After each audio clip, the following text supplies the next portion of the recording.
there and stuff, and I go out there and wrestle for New Japan Pro Wrestling and stuff. It's a challenge and stuff, which is great for me.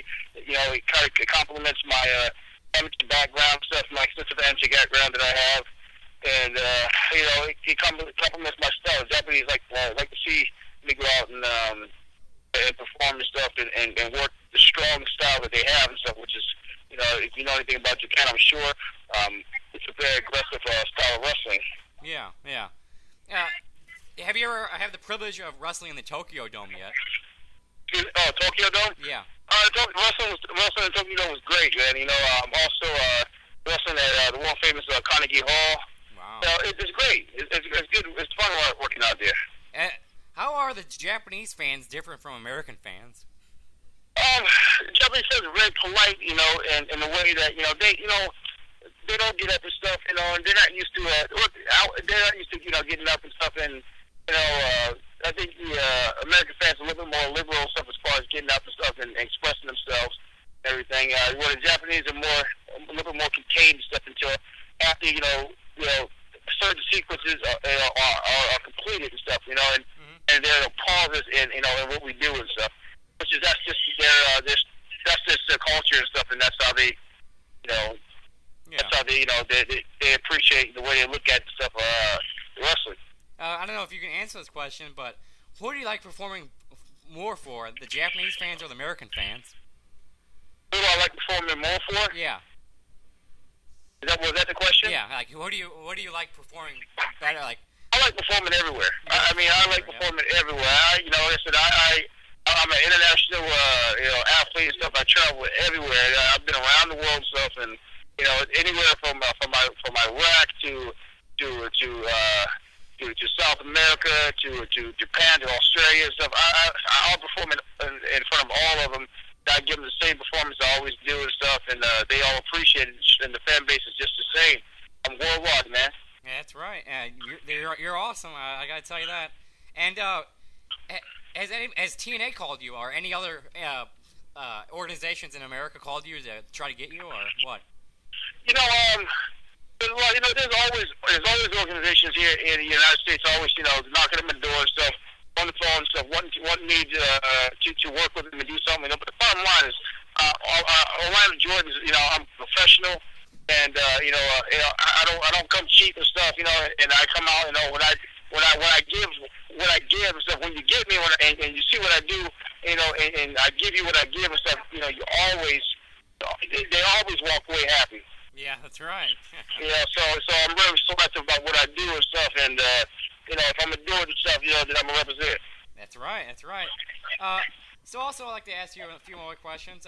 We asked our viewers of the website what would you like to ask Mr. Jordan, and here we go. And here are some questions. What do you do now? You work for New Japan. Actually, we answered that question already. But Right. Where do you currently live? Where do you currently reside in? Hello? Hello? Say that again? I can hear you. Where do you currently reside? Where do you currently reside in? Repeat that again for me. Where do you live at? Where do you live at? Oh, I live in Miami. I live in Miami, Florida. Really? Another question. That's the home of the superstars and the players, man. That's right. Another question comes from Brian in Georgia. He asks, "Dear Mr. Jordan, you're an amateur boxer. Have you ever met another amateur boxer by the name of Elijah Burke?" Elijah Burke, you know, I know he's with the WWE right now, stuff, I believe, and no, I don't know Elijah Burke and stuff. Elijah Burke probably came up a little bit after me and stuff, you know. I see. Okay.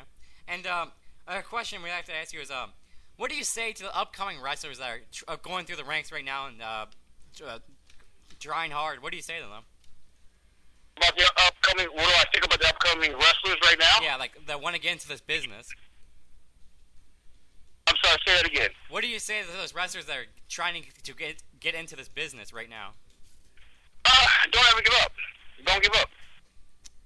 Don't give up. You know, don't give up. You know, that's the big thing I can tell you and stuff. You know, I went to school with the college, and in order for me to get where I was, you know, for my instance, to get what was necessary for me to get where I was, I had to give up with everything I had and stuff. And I traveled in my car. I lived in my car.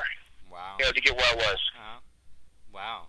But you know, that's that's something I had to do and stuff, and that's why I tell you people, never give up and stuff, because once you think you're going through, you're doing everything you can, and you've done everything you can, so that trust me, somebody else and stuff in my business has done more, or is doing more and working harder to get where they are.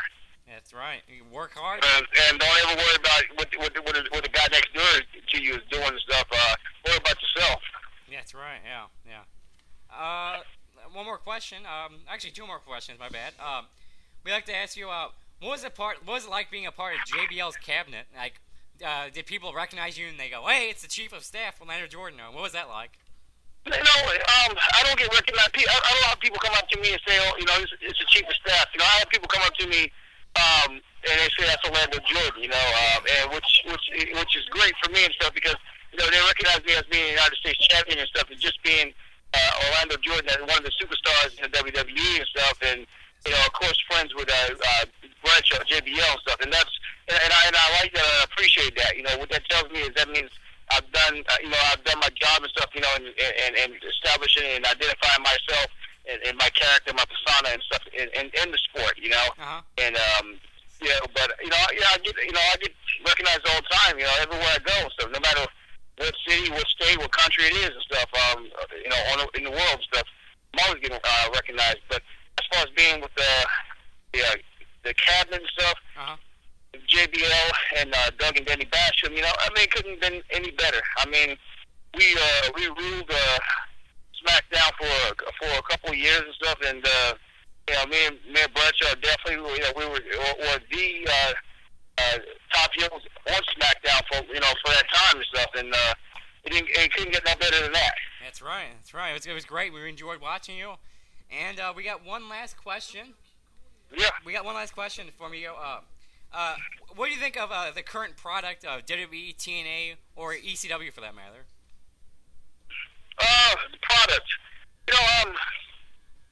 I've spent a lot of time traveling, since I left the WWE and stuff, nonstop really, and back and forth in Japan and stuff. I don't get a chance to see, the TNAs and the WWE that much stuff. I try to occasionally watch my boys and stuff, go to work and stuff. I'm not too up to date with some of the with the newer guys and stuff there, but I go by what I hear and stuff. I think that they need to probably need help and stuff, in the area and stuff, because I know a lot of guys have gotten hurt. Uh-huh. And some of the storylines probably haven't been the greatest. Yeah. But WWE is WWE, and they're gonna keep on.